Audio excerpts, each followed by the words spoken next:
Hello mga ka-MV! Ngayon ay matutunghayan po natin ang ikatlong kabanata ng Won't You Be Mine? Pero bago nating simulan ang ating storya ay paki-like at share po sana ng ating video. Paki-click din ng subscribe button at bell icon para lagi kayong updated sa mga parating ko pang uploads. Si Kobe ay nagpapahinga lamang sa kanyang bagong bahay dahil wala siyang pasok ngayon. Ang bahay na yon, makalipas ang isang linggo ay magiging bahay na nila ng isang babaeng pakakasalan niya na si Chichi. Nangako siya dito na magiging matino siyang lalaki at asawa. Tatalikuran na niya ang pagiging playboy o ang bisyo ng pambababae. Nakapag-usap na sila ni Chichi na kung hindi siya tutupad sa usapan ay hindi sila magpapakasal. Mahal niya si Chichi higit kanino pa man, kaya naman lahat ng mga gamit ng mga babaeng naging bahagi ng buhay niya noon ay itinabi na niya. Mga pictures, mga personal na gamit, mga niregalo sa kanya, at pati na mga text at emails ay binura na niya. Gusto niyang magsimula muli sa piling ni Chichi. Itatabi niya sana ang lahat ng mga yon. Ngunit mas pinili na lamang niyang sunugin ang mga ito sa likod bahay. Sa loob ng isang drum ay nilagay niya lahat ng alaala ng kanyang nakaraan. At doon sinunog hanggang sa mawala. Pinagmasdan niya lang ang paglagablag nito. Naniniwala siyang si Chichi na nga ang para sa kanya. Dahil sa unang pagkakataon ay siya na ang sumusunod sa babae na sa dati naman ay siya ang laging nasusunod. Ginawa niya ang lahat para mapatunayang mahal niya si Chichi at tapat siya dito. Ilang sandali pa ay biglang nagring ang cellphone niya. Tumatawag ang kaibigan niyang si Mark. Isa siya sa barkada ni Kobe na mas pinipili pa ding maging buhay single. Hello? Kobe, si Mark to. Masayang bati sa kanya ng kaibigan. Buti naman pare, tumawag ka. Hindi kita makontak kanina pa. Ano bang ginagawa mo? Oo, medyo busy lang kasi. Nilakad lang namin ng barkada yung regalo namin sa'yo. Siyempre, sinigurado namin magiging special yun. Lalo na't malapit ka ng ikasal. Pare, baka puro kalokohan lang yung ginawa nyo ha? Aba, Kobe, parang hindi ka naman sanay sa kalokohan natin noon. Mukhang tinamaan ka na nga ata ni Cupido ha. Don't worry pare, sigurado kami dito. Sobrang ganda at napakakinis pa. Hindi ka magsisisi. Huwag ka nang tumanggi. Kapag kinasal ka na, hindi mo na ito magagawa pa. Paano kung malaman ni Chichi yan? Salamat na lang pare, pero mahal ko si Chichi at gusto kong matuloy ang kasal namin. Kobe naman, bakit ka ba nag-aalala? Hindi naman to malalaman ni Chichi. Tayo-tayo lang. Diba, umuwi siya sa kanila para mamigay ng invitations? Hanggang ngayon talaga pare, isasama niyo pa din ako sa kalokohan niyo. Ikakasal na ako, Mark. Pare, halatang under ka ni Chichi ah. Talo ka na talaga namin ngayon. Boo! Mahina ka na pala. Malabo ako matalo pare. Basta ba siguraduhin yung maganda talaga yan? Sabi ni Kobe para masakyan ang kaibigan sa kalokohan. Oo naman. Kami pa ba? Sigurado kami Kobe. Sobrang hot at malinis. Agad namang tumayo sa sofa si Kobe nang makarinig ng isang kotseng tumigil sa tapat ng bahay. Mukhang nandito ng regalo niyo pare. So, sige na pre. Good luck, ikaw na ang bahala dyan ha. Pare, oo nga pala. Ayaw niya lang kinakausap siya ng diretsyo. Gusto niya yung sumakay ka lang sa trip niya, okay? Ella ang pangalan niya. At alam naming magugustuhan mo siya. Agad namang sinilip ni Kobe ang babaeng bumaba mula sa sasakyan nang ibaba niya ang cellphone. Tama nga sila Mark. Mukhang disente nga. Maganda. At aba, may sariling sasakyan pa. Kinakabahan pa din si Bella sa gagawin niya. Buong katawan niya ay nanginginig at hindi mapakali nang pindutin niya ang doorbell. At lalong bumilis ang tibok ng puso niya nang makitang papalapit si Kobe sa gate para buksan siya. Ella? Nakangiting tanong ni Kobe. Hindi ako si Ella. I'm Bella Rivera. Oh, nice name. Siguro naman ay alam mo na ang pangalan ko. Tumango naman si Bella. Oo naman. Kobe Dantes, tama ba? Yeah, tara, pasok ka muna. Ibang kaba na ang nararamdaman ni Bella, lalo na nang pinapasok siya ni Kobe sa bahay nito. Maupo ka muna. Sige, salamat. Magkatabi na sila ni Kobe ngayon sa isang malambot na sofa. Nagtataka si Bella. Bakit ang bilis niyang nakapalagayan ng loob ang binata? Nagtiwala agad ito at pinapasok siya. Bella, tamang-tama lang ang dating mo. Nagpa-deliver ako kanina ng foods. Chicken at spaghetti. Wait lang ha, dyan ka lang at ihahanda ko lang saglit. Kobe, hindi mo man lang ba ako tatanungin kung anong kailangan ko sa'yo? Mamaya na kapag naihanda ko ng merienda, saka tayo magkwentuhan. Agad namang dumiretso si Kobe sa kusina at pagtalikod ng lalaki ay napangiti na lang si Bella. Mukhang pareho lang silang baliw ng lalaking to. Ngayon lang sila nagkakilala pero para bang kakilala niya na ang dalaga kung paano niya ito asikasuhin. Nang bumalik na si Kobe ay may dala na itong chicken at spaghetti na may kasamang 2 can ng soft drinks. Nababawasan naman ang kaba ni Bella habang nakain at nagkwekwentuhan silang dalawa.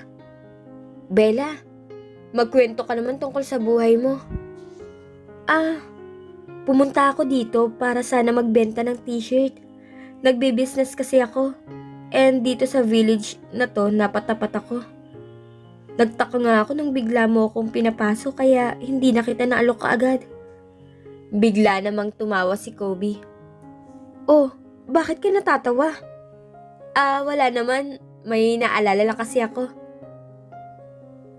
O ganito na lang. Dahil may free snack ako ngayon, bibigyan na lang kita ng free t-shirt. Talaga ba? Oo naman. Tara, inom tayo. Mag-celebrate tayo. Alam mo na naman siguro, di ba? Siguro naman nabanggit na sa'yo ni Mark.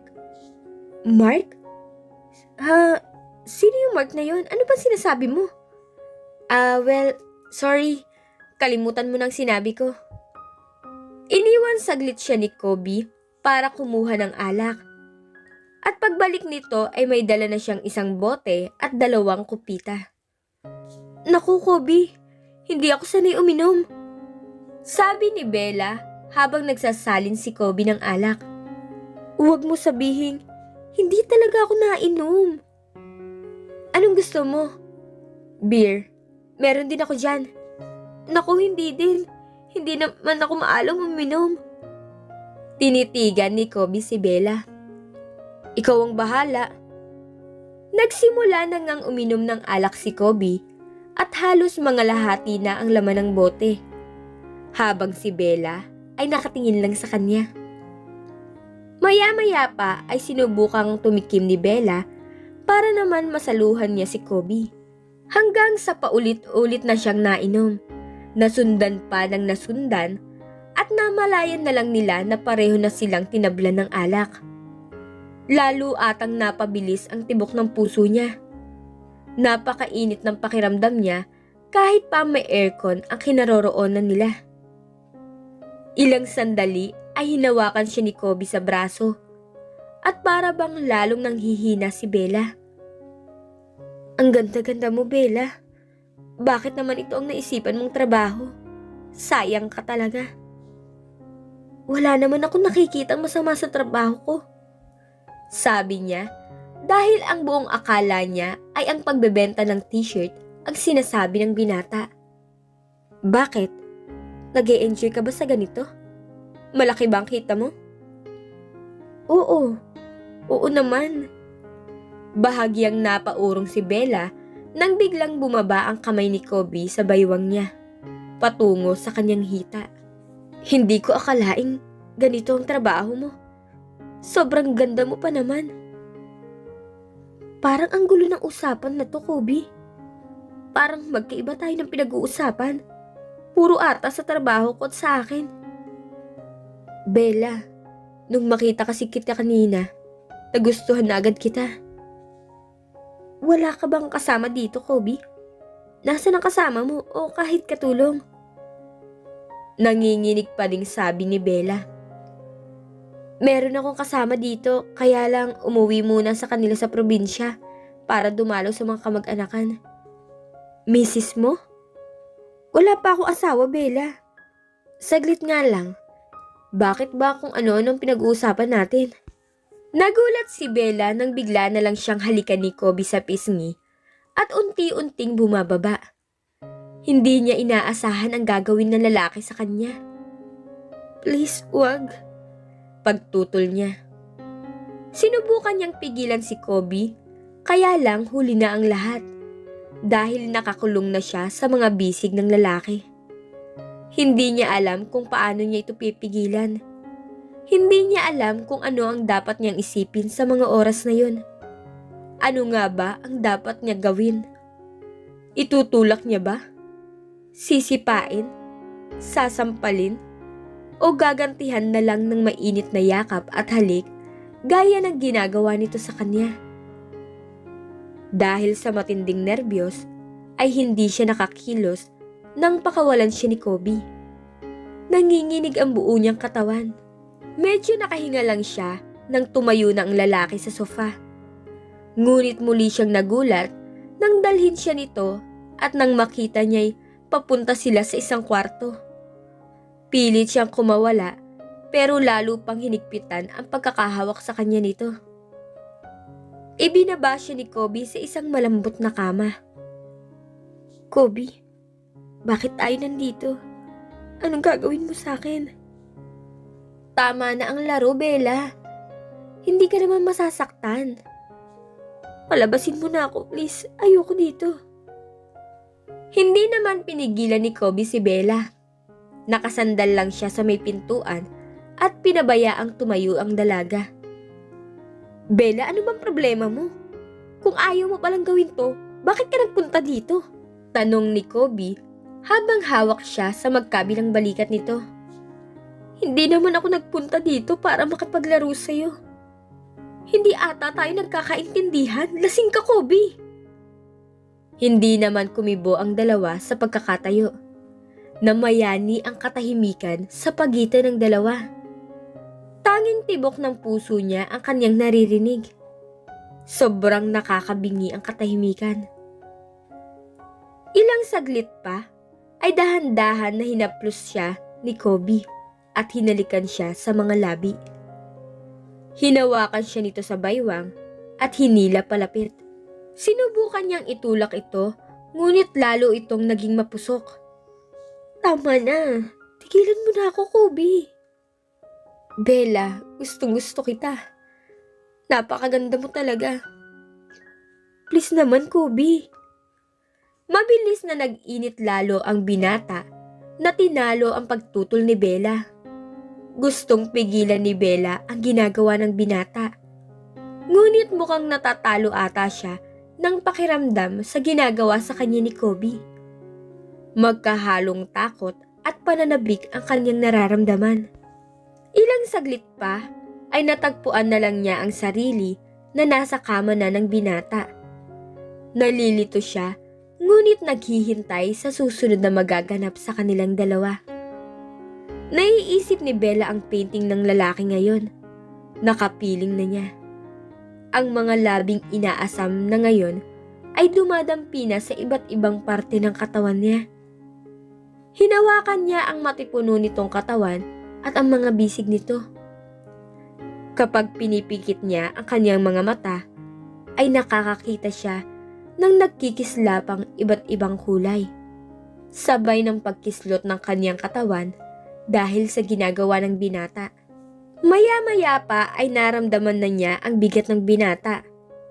Napakagat na lang siya ng labi at napayakap ng mahigpit sa binata nang magsimula itong gumalaw.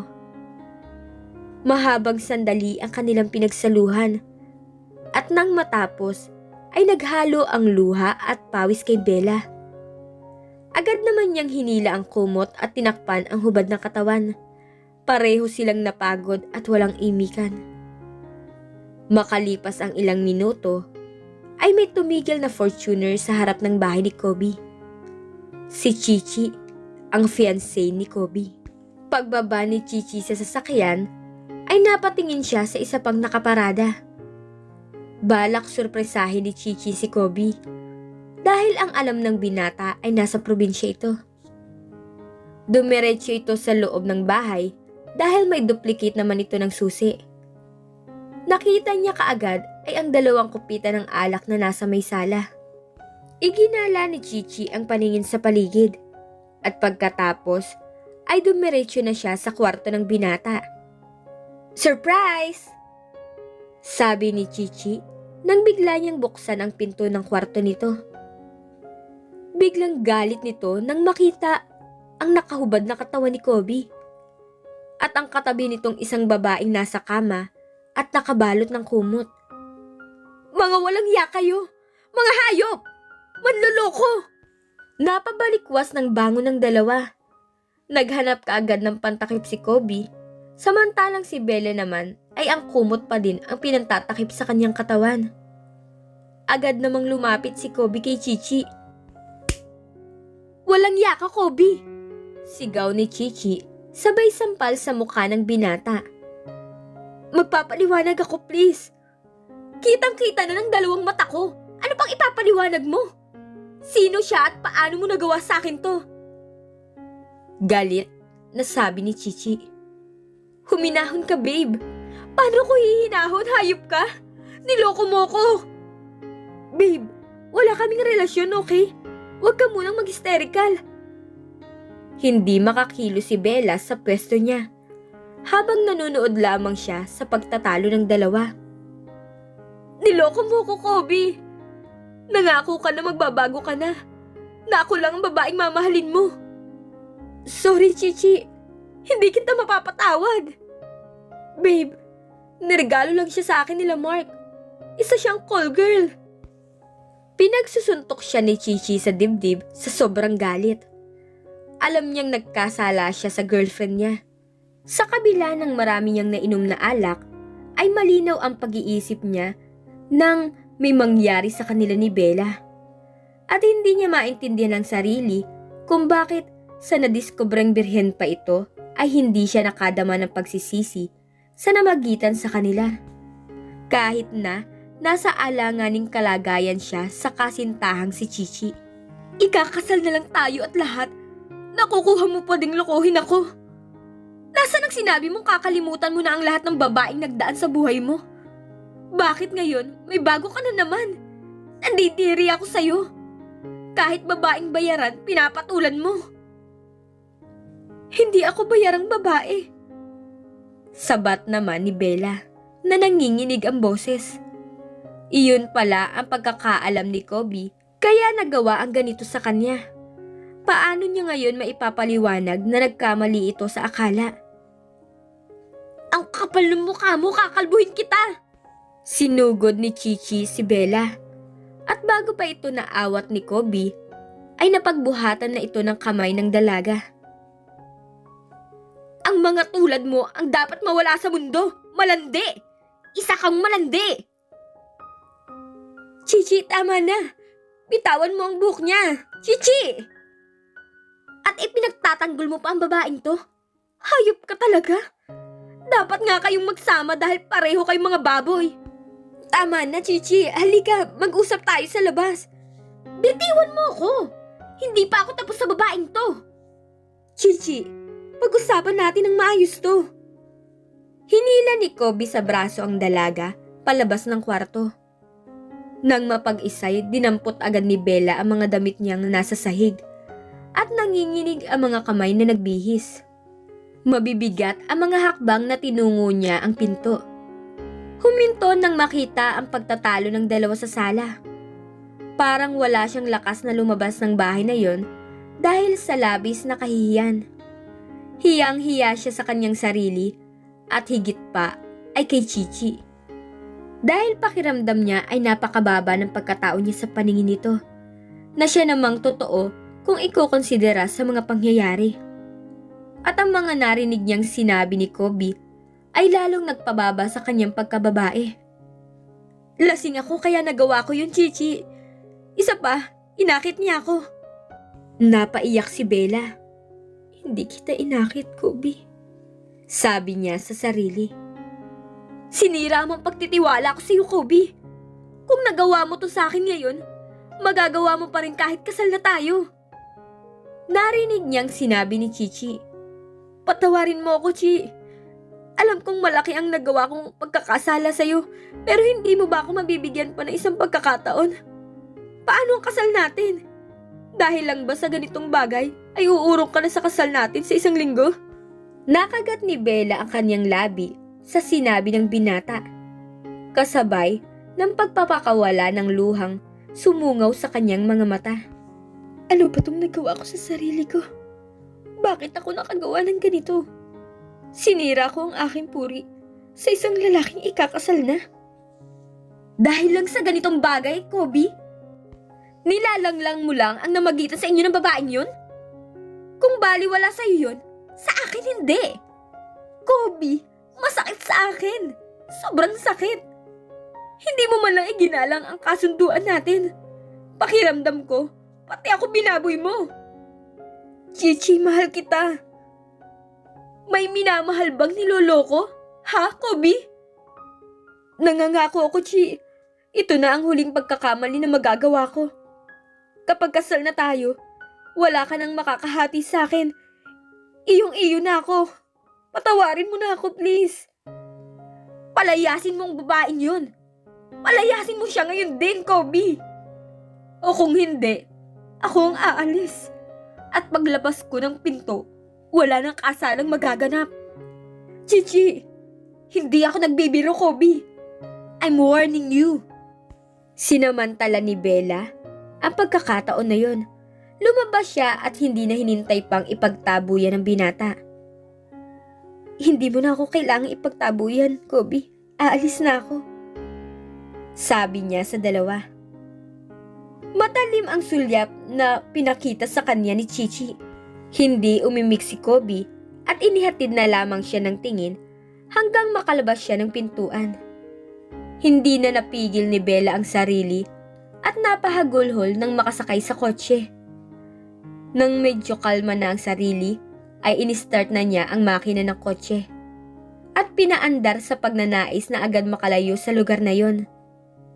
Umaalingaw-ngaw sa isip niya ang mga sinabi ni Kobe kay Chichi. Lasing ako, kaya ako nagawa yun. Isa pa, inakit niya lang ako. Inakit niya ako. Inakit. Hindi kita inakit. Kobe, mahal kita, pero hindi kita inakit. Luha ang bulong ni Bella sa kanyang sarili. Nakarating na siya sa bahay niya, na halos hindi niya namalayan kung gaano katagal siya sa biyahe. Pagpasok niya sa bahay, ay nadatnan niyang nagriring ang telepono. Nagmamadali siyang sinagot ito sa pagbabaka sakaling ang mga magulang niya ang tumatawag. Bella, salamat naman, kanina pa kita tinatawagan. Saan ka ba nanggaling, ha? Sabi ni Aika. May pinuntahan lang ako, Aika. Ganyan ka na, ha? Hindi mo na sinasabi sa akin ang mga lakad mo. Magtatampo na ako sa'yo niyan. Hindi ko na nasabi sa'yo dahil biglaan. Ganun ba? Anyway, nagbibiro lang naman ako. Kaya nga pala ako tumawag sa'yo kasi nagpapatawag ng meeting bukas ng umaga. Ang mama, 9:00 ng umaga. Sige, darating ako. Sandali lang, Bella. Kanina ko pa nararamdaman na parang wala ka sa sarili mo. Umiiyak ka ba? May problema ba? Wala, Aika. Anong wala? Kilala kita. Huwag ka nang magsinungaling sa akin, may problema. Kahit sabihin ko sa iyo ang problema ko, hindi mo ako matutulungan. Sabi ko na nga ba't may problema ka? May sasabihin ka pa ba, Aika? Gusto ko na sana magpahinga. Pagod na pagod ako. Narinig niyang napabuntong hininga ng malalim ang dalaga. Sige, sabi niya. Huwag mong kakalimutan yung meeting bukas. Oo, bye. Bye, Bella. Pagkababa ni Bella ng telepono, ay nanlulumong napaupo siya sa sofa. Para siyang pusang nagsusumiksik sa upuan. Niyakap ang sarili at saka umiyak ng umiyak hanggang sa wala na siyang mailuha pa. Hindi niya alam kung ano ang mararamdaman niya. At dito na po nagtatapos ang ikatlong kabanata ng Won't You Be Mine? Abangan niyo po ang susunod na mangyayari.